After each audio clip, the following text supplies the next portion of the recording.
नमस्कार सांग मैंने आसतु आज बुली जा माँ सिद्ध भैरवी मंदिर जोटा कि ब्रह्मपुर सोनपुर से मझे मझे ही पड़ो मंदिर कह जाए जे ये तुम जहाँ भी माँ पाखे जहाँ भी मानसिक रख ये कर तो सीटा निश्चिंत मनस्कामना पूर्ण हम यह विश्वास कराए। चलते पूरा भितर बुलिकी देखा केमती मंदिर पूरा एमती सीधा रास्ता और दुई साइड्रे गार्डन अच्छी ता भीतर बहुत सुंदर सुंदर फूल गुड़ा भी लगी।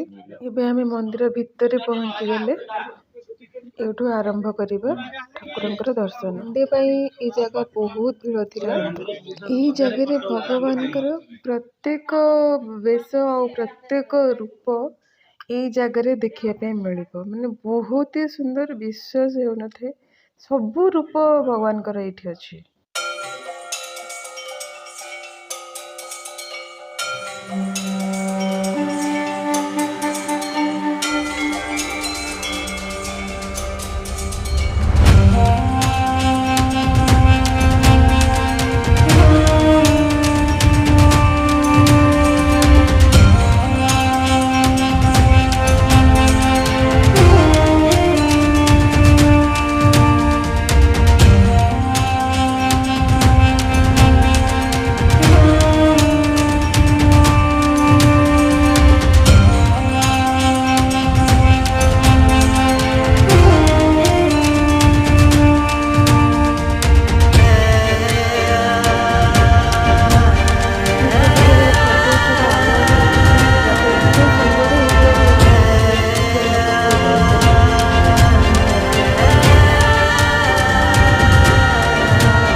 आपण मानक मैंने गोटे लाइन रे ही सबू ठाकुर दर्शन मिल कुआड़े भी जीवाई पड़ोन बस गोटे लाइन रे ही सबू ठाकुर अच्छा।